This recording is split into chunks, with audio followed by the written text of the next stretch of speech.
Madam நீங்கள் பேச வந்தப்போ சொல்லுங்க சார். கலையரசன் அப்படின்னு சொல்லிட்டு ஒரு புஸ்தகம் வச்சு அவரை திரும்பி பார்த்து ஏதோ சொல்ல வந்தீங்க. அப்புறமேல கலைக்கு அரசன் அப்படின்னு சொன்னீங்க. ஒருவேளை அவங்க ஒய்ஃபும் பொண்ணும் இங்கே வந்திருக்கறனால ஏதாவது சொல்ல வந்துட்டு அதை சொல்லாமல் விட்டீங்களோ? இல்ல அப்படி இருந்தா நான் அவங்க கிட்டே டைரக்டா சொல்லிடுவேன் சார். இல்ல நாங்க ஆக்சுவலா 2 பேரும் ஃப்ரம் சேலம். நாங்க 2 பேருமே native. So we are like very much friends. ஒன்றும் இல்லை சார், அந்த கலை அரசன் அதுக்காக கொடுத்த பாஸ் தான். ஓகே ஓகே, அது எங்கள் எல்லாருக்குமே தெரியும். அவர் அரசன் ஆவார் கண்டிப்பாாக. வாழ்த்துக்கள். கலையரசன் சார், உங்களுக்கு ஒரு கேள்வி. சொல்லுங்கள். இது பார்த்தீங்கன்னா இப்போ சின்ன பட்ஜெட் பெரிய பட்ஜெட் அதை பற்றிலாம் பேசுனீங்க. அப்போ பார்க்குறப்ப இது ஒரு மினிமம் பட்ஜெட்டில் எடுத்திருப்பாங்கன்னு நினைக்கிறேன். ஆனால் நீங்கள் இப்போ வந்து ஒரு நேற்று ஒரு டைரக்டர் யாரோ உங்கள் மேனேஜர் 80 லட்சம் 1 கோடி சம்பளம் கேட்குறீங்க அப்படின்னு வந்தது. ஆனால் நீங்கள் பார்த்தீங்கன்னா இந்த மாதிரி படம் நடிக்கிறப்ப அவ்வளோலாம் கேட்டிருக்க மாட்டீங்கன்னு எங்களுக்கு தோணுது. மக்களுக்கு உங்கள் விளக்கம், ஏன்னா நீங்கள் ஒரு நல்ல நடிகர். சார் மேனேஜரே கிடையாது சார். அதான் தவறான தகவல் வெளியில் நல்லது. உங்கள்கிட்ட சொன்னது வேறு யாராவது உணர்த்து கலையரசன் கூட இப்போ யூடியூப்ல போட்டால் ஒன்று ட்ரெண்ட் ஆகுது. அவராக இருக்கு, செக் பண்ணுங்க. இல்லை சார், நான் வந்து கண்டென்ட் தான் சார். நான் வந்து அவ்வளோலாம் சம்பளம் வாங்குறது இல்லை சார், யாரும் கொடுக்கறதும் இல்லை சார். அதான் உண்மை.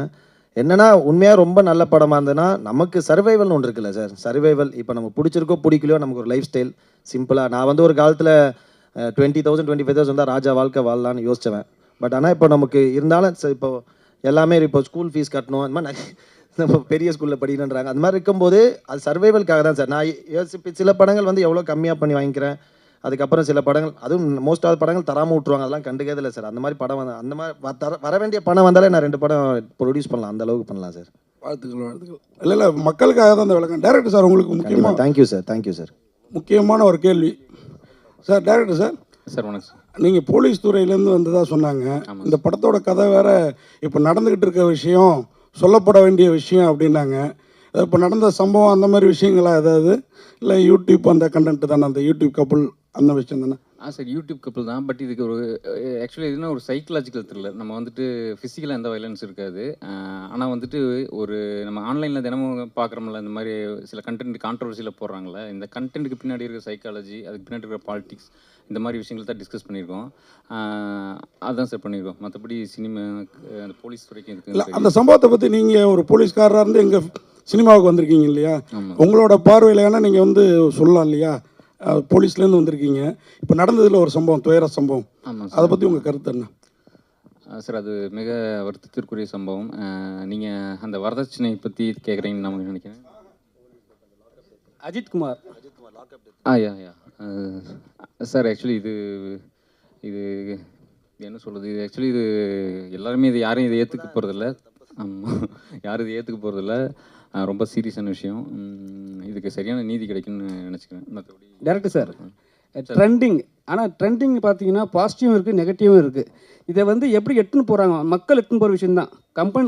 கண்டென்ட்டை வந்து கமெண்ட்ஸில் தான் எடுத்துன்னு போகிறாங்க. அதை வந்து ஏதாவது மென்ஷன் பண்ணிருக்கீங்களா படத்தில்? சார் அதான் சார், இப்போ பாசிட்டிவாக போட்டிருக்கிற கப்பல் வந்துட்டு எந்த பாயிண்டில் வந்துட்டு நெகட்டிவாக மாறுறாங்க அப்படிங்கிறத பற்றி தான் ஒரு படமாக எடுத்திருக்கோம். மற்றபடி அதை ஏற்கனவே சொன்ன மாதிரி இது ஒரு சைக்கலாஜிக்கல் த்ரில்லர். அது வந்துட்டு ஒரு 3 பாயிண்டில் சொல்லியிருக்கணும். ஒன்று, இது போடுற ஒரு கேரக்டர் பார்த்துருப்பீங்க. இப்போ நீங்கள் ஒரு மாஸ்க் போட்ட ஒரு கேரக்டர், ஆக்சுவலி இது வந்துட்டு ஒரு சோஷியல் மீடியா பிளாட்ஃபார்மத்தோட ஒரு ஃபிசிக்கல் ஃபார்ம் மாதிரி இருக்கும். அது வந்துட்டு எப்படி வந்துட்டு கண்டென்ட் போட வைக்கிது அப்படிங்கிற மாதிரியான ஒரு கேரக்டர் இருக்கும். அப்புறம் வந்துட்டு கன்சியூம் பண்ணுற ஆடியன்ஸ் அவங்க வந்துட்டு இன்னும் நிறைய வேணும், வேறு மாதிரியான கண்டென்ட் கேட்குறாங்க. அப்புறம் கண்டென்ட் போடுற இவங்க நம்ம யூடியூப் கப்பல், இந்த மாதிரி ஆன்லைன் கண்டென்ட் கிரியேட்டர்ஸ், இவங்களை பற்றி 3 பாயிண்ட் ஆஃப் வியூலையுமே உள்ள இருக்கும். அவங்களுடைய நியாயம், அவங்களுடைய இதெல்லாமே இயலாமை, மற்ற விஷயங்கள் அதில் இருக்கும்ல. ஹீரோ சார் நீங்கள் ஏன்னா நீங்கள் ஸ்டேட்டில் சொன்னீங்க செகண்ட் ஹீரோன்னும் போது நான் செகண்ட் ஹீரோன்னு சொல்லிட்டு ஃபீல் பண்ண மாதிரி ஒரு விஷயம் சொன்னீங்க. சரிங்களா? இப்போ வந்து ஹீரோ ஆகிட்டீங்க, கூட வந்து ஹீரோயினும் பிளாக் அண்ட் பிளாக்கு, நீங்களும் பிளாக்கு. ஏன்னா படத்துலேயே வந்து உங்கள் ஒய்ஃப் ஒர்க் பண்ணியிருக்காங்க. அங்கே ஏதாவது சாங்ஸ் பண்ணும்போது ஏதாவது சொன்னாங்களா? அவரு கூட தான் பிளாக் பேண்ட் போட்டிருக்காரு. ஹீரோயின் பார்த்து நீங்கள் தான் பண்ணிருக்கீங்க. ஹீரோயின் பார்த்து நீங்கள் தான் பண்ணிருக்கீங்க. சத்தியமாக தெரியாதுங்க. நான் வந்து இது என் பொண்ணும் பிளாக் போட்டிருக்கு. நான் கலர் மேல் பிளாக் ஷர்ட் இது ஒன்று தான் டக்குன்னு இருந்தது, எடுத்து போட்டேன். நம்ம இந்த ட்ரெஸ்ஸிங் இதெல்லாம் கான்சென்ட்ரேட் பண்ணி பயங்கரமாக ரெடியாகி வரணும்னு யோசிக்கிறது கிடையாது. ரேண்டமாக thank you sir, love you sir. So எனக்கு பிளாக் ரொம்ப பிடிச்ச ஒரு கலர். ஸோ அதனால் யதார்த்தமாக அதுதான் போட்டேன். ஆனால் நானே பார்த்து சர்ப்ரைஸ் ஆகிட்டேன். பிளாக் வந்தாங்க, நான் அந்த கேள்வி வரும்னு நினச்சேன். ஆனால் உங்ககிட்ட இருந்து வரும்னு கண்டிப்பாக நினச்சேன். ஏன்னா வந்து Black அண்ட் Black வந்துட்டுமே யாரும் இந்த கேள்வியை கேட்பாங்கன்னு. நான் நல்லா இருக்குல்ல, Black சூப்பராக இருக்கு. பிளான்லாம் இல்லை தலை, யதார்த்தமாக அமைஞ்சிச்சு. கலையரசன் சார் இப்போ சமீப காலமாக நிறைய ஜோடிகள் வந்து இந்த மாதிரி வீடியோ போடுறாங்க, ஜாலியான வீடியோ போடுறாங்க, சமையல் வீடியோ போடுறாங்க, சிலவங்க ஆபாச வீடியோக்களும் போடுறாங்க, ரொம்ப ட்ரெண்ட் ஆகுது, லட்சக்கணக்கில் சம்பாதிக்காங்க. அவங்களுக்குலாம் அந்த படம் என்ன சொல்ல வருது, என்ன வந்து சொல்ல கற்றுக் கொடுக்குது?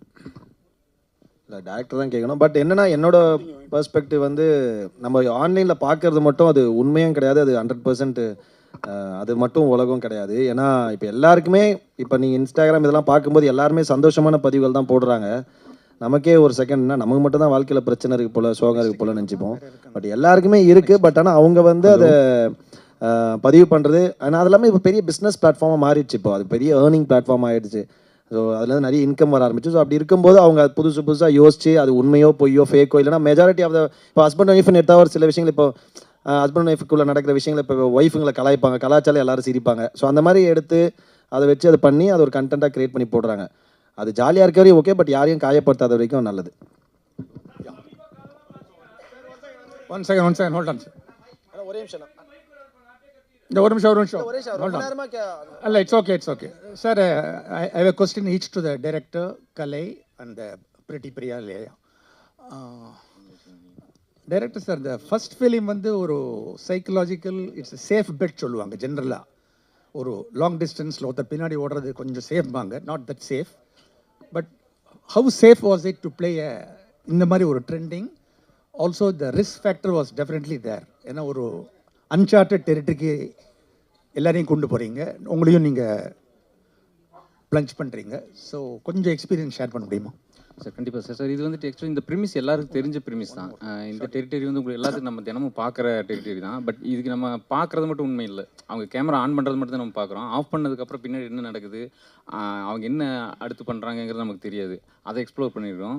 ஆக்சுவலி இதில் ஒரு கேரக்டர் பார்த்துருப்பீங்க, அடுத்து அந்த கேரக்டர் மூலமாக ஒரு டாஸ்க்கு வரும்.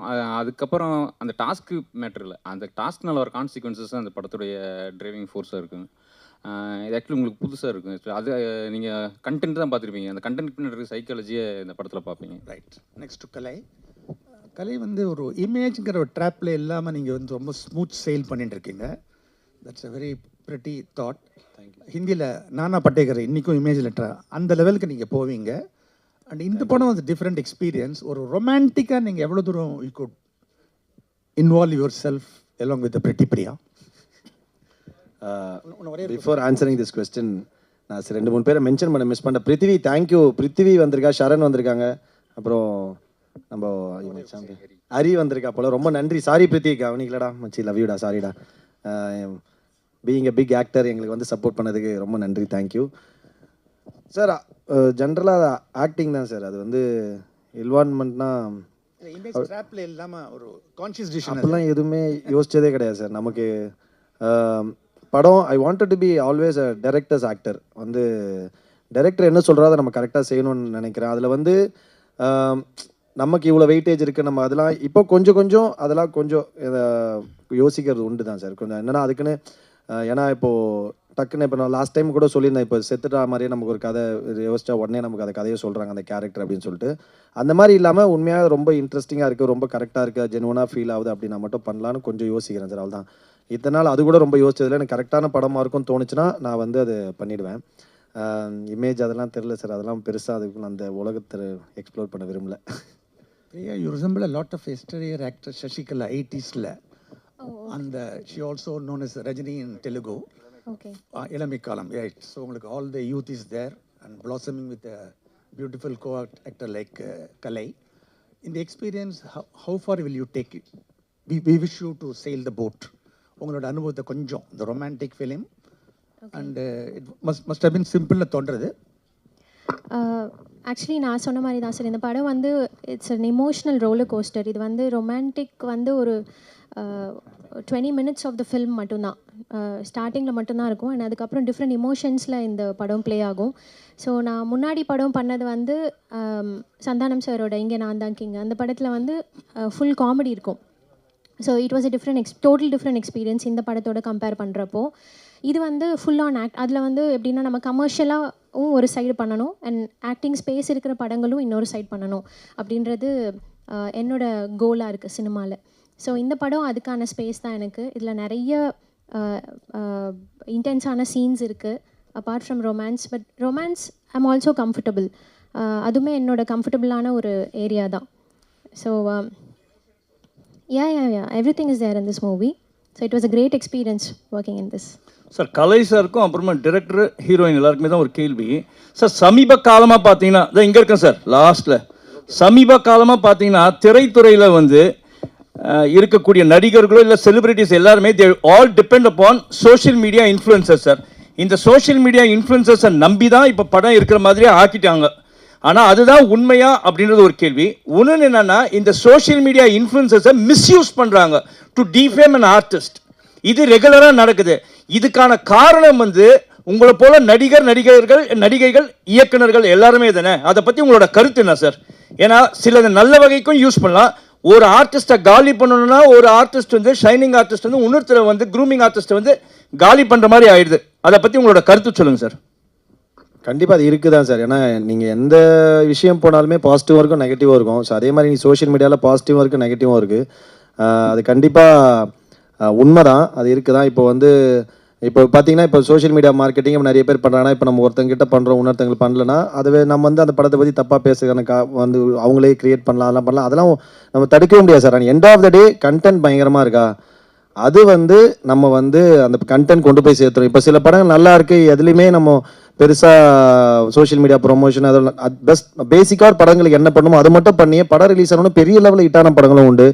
சில பெரிய படங்களே சோஷியல் மீடியாவில் பயங்கரமாக ப்ரொமோஷன் பண்ணி ரிலீஸ் ஆகி மக்களுக்கு பிடிக்காம போயிருக்கு. ஸோ அது வந்து எந்த இடத்துக்கு போனாலுமே இது ரெண்டுமே இருக்க தான் செய்யும். பட் நான் பர்சனலாக யோசிக்கிறதுனா இப்போ இந்த மாதிரி சில படங்கள் ரிவ்யூஸ் அந்த மாதிரி சில விஷயங்கள் வரும்போது அந்த ரிவ்யூஸில் வந்து இன்னொரு தமிழ் படம் ஆட் வருதுல்ல அதுதான் எனக்கு கொஞ்சம் பயங்கர பெயின்ஃபுல்லாக ஃபீல் ஆகும். ஏன்னா வந்து அவங்களுக்கு வந்து இப்போ ஒரு வீக்கில் வந்து 3 படம் வருதுன்னா ஒரு படத்தை ரிவ்யூ பண்ணும்போது அந்த படத்தை இன்னும் 2 படத்தோட ஆட் வருது. அந்த படத்தையும் அவர் காலி பண்ணுறாங்க இந்த படத்தையும் காலி பண்ணுறாங்க.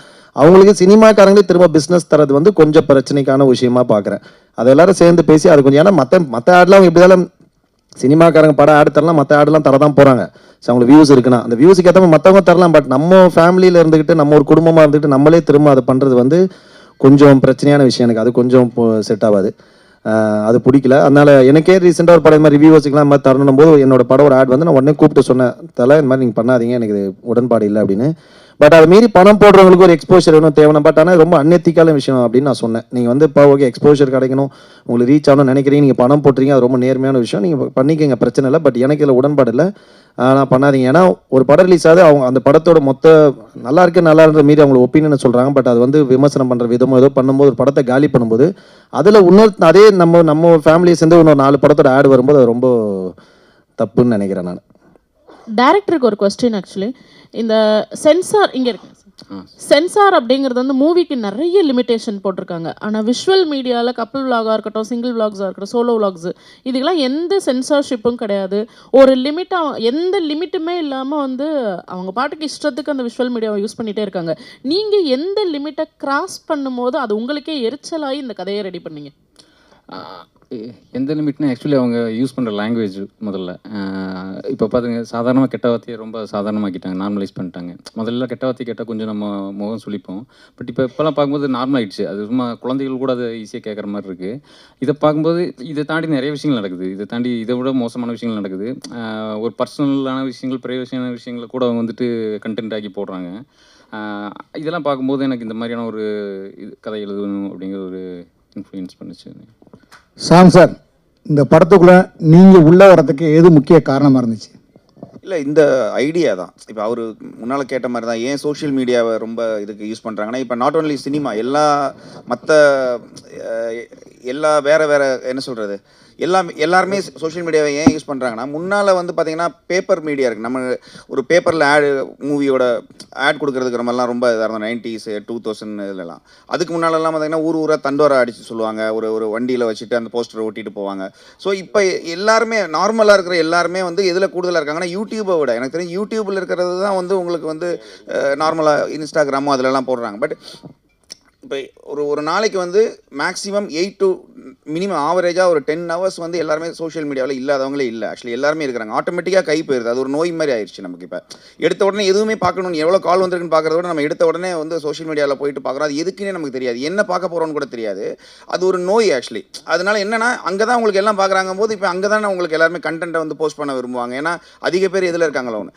அது இது இது இது ஒன்று. ஸோ இதுக்குள்ளே இருக்கிற இவர் சொன்னது தான். இவர் இப்போ இவர் நார்மலாக பேசும்போது பார்த்தீங்கன்னா இவரை வந்து அப்படி தான் இப்போ இவரோட தோற்றமாக இப்படி பார்த்தோம்னா என்ன இருக்குன்னா, ஓ இவர் இப்படி தானே அப்படிங்கிற மாதிரி இருக்கும். ஆனால் அவர் பேசுகிற கண்டென்ட், அவர் சொல்லக்கூடிய விஷயங்கள் இருக்கு இல்லையா, அதுதான் என்னை ரொம்ப ஈர்த்துச்சு. இப்போ நீங்கள் இவரோட இவர் பேசாமலே இருக்கிறார். இவரை பார்க்கும்போது உங்களுக்கு என்ன தோணுதுங்கிறது ஒன்று, அவர் பேசுகிற அந்த இன்ஃபர்மேஷனில் நமக்கு ஒன்று புல்லாகும் இல்லையா, நமக்கு ஒரு விஷயம் ஓகே இது உண்மை தானே, இதுக்குள்ளே இவ்வளோ இருக்குதா. இப்போ எல்லாமே நம்ம என்ன பார்க்குறோம், ஒரு கண்டென்ட் பார்க்குறோம், பார்த்த உடனே அதை அடுத்ததுக்கு ஸ்க்ரோல் பண்ணிடுறோம். ஆனால் அந்த கண்டென்ட் போட்டவன் அதுக்கடுத்து என்ன ஃபேஸ் பண்ணியிருப்பாங்கிறதோ, அந்த கண்டென்ட் போட்டதுனால அவங்க ஃபேமிலியில் ஒருத்தங்க அவங்களுக்கு என்ன ஆயிருப்பா, இதெல்லாம் நமக்கு எதுவுமே தெரியாது இல்லையா. அதை நான் சொல்கிறது வந்து ஜஸ்ட் நம்ம ஒரு ஸ்க்ரோல் தான், ஒரு சின்ன ஒரு தட்டுறதுல அது ஸ்கிப் பண்ணி அடுத்ததுன்னு தான் போயிட்டு இருக்கமே தவிர அதுக்கு உள்ளே இருக்கிற ஒரு பெயின் இருக்குது. அந்த கண்டென்ட் போட்டவங்களே எதுக்காக போட்டாங்கன்னு ஒன்று இருக்குது. நம்ம பெரிய ஹிட் ஆகி பணம் வரணும் அப்படிங்கிற ஆசையெல்லாம் இருக்குது. அது வருமானு கேட்டால் தெரியல. ஸோ அது வர வைக்கிறதுக்கு என்ன இப்படிங்கிற அந்த உள்ளே இருக்கக்கூடிய ஒரு டார்க் வேர்ல்டு இருக்குது. அதை இவர் கரெக்டாக சொல்லியிருக்கிறார். என்னைய அதுதான் இந்த படத்துக்குள்ளே. சாம் சார், உங்களுக்கு ஒரு கேள்வி. முன்னாடிலாம் நீங்கள் உங்கள் படத்தில் வந்து நீங்கள் ஒரு நல்ல மியூசிக் டைரக்டர், பிரமாதமான பாடல்லாம் போடுவீங்க.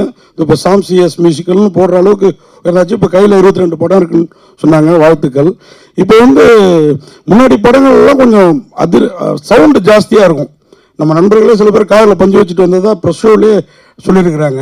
ஆனால் இப்போ குறைச்சிட்டிங்க. நான்லாம் ரிவ்யூவில் சாம் சிஎஸ் வந்து கொஞ்சம் மியூசிக்கோட அந்த சவுண்டை குறைக்கணும் அப்படின்னு சொல்லி ரீ ரெக்கார்டிங்கில் மட்டும் பாட்டு பிரமாதமாக இருக்கும். இப்போ என்னன்னா இல்லை எங்கள் ரிவ்யூலாம் பார்க்குறீங்களா, அதையும் எடுத்து பார்க்குறேன். அதுக்கு நான் ஒரு விளக்கம் கொடுக்குறேன். ஒரு மிகப்பெரிய பத்திரிகை ஆக்சுவலி நம்ம இதில் வந்து ஒருத்தவங்க எனக்கு வந்து ரிவ்யூ போட்ட அடுத்த செகண்ட் அவங்களுக்கு கால் பண்ணேன். என்னன்னா சாமியுடைய சத்தம் இறைச்சல் வழக்கம் போல் அப்படின்னு இருந்துச்சு. ஸோ இங்கே ஒன்று தெளிவாக தெரிஞ்சுக்கிறோம் எல்லாருமே. என்னன்னா நம்ம ஊரில் வந்து ஒரு நேஷனல் அவார்டே இருக்குது, சிறந்த ஒலிக்கலவை, அதாவது பெஸ்ட் சவுண்ட் மிக்சிங் இன்ஜினியர் அப்படின்னு சொல்லி ஒரு சிறந்த ஒலிக்கலவைக்கு அவார்டே கொடுப்பாங்க, நேஷனல் அவார்டு.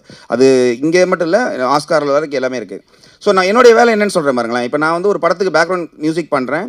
அதை பண்ணி என்னுடைய லெவல் என்னென்னு தெரியும், எவ்வளோ பண்ணணும் என்ன பண்ணணும்னு தெரியும். ஸோ நம்ம அதை பண்ணி இங்கேருந்து ஒரு அவுட் கொடுத்துருவோம். இதுக்கப்புறம் இன்னொரு ப்ராசஸ் இருக்குது. அது வந்து சவுண்ட் எஃபெக்ட்ஸு டயலாக்ஸ் எல்லாம் வச்சு மிக்ஸ் பண்ணி ஒன்று அவுட் வருது. அதுக்கும் மியூசிக் டைரக்டருக்கு சம்மந்தமே கிடையாது. ஆக்சுவலி என்னன்னு கேட்டிங்கன்னா, இது வந்து எதனாகுனா சில படங்கள் வந்து இப்போ ரீசெண்டாக ஒரு கேஜிஎஃப்க்கு அப்புறமா எனக்கு அப்படி தான் தோணுது.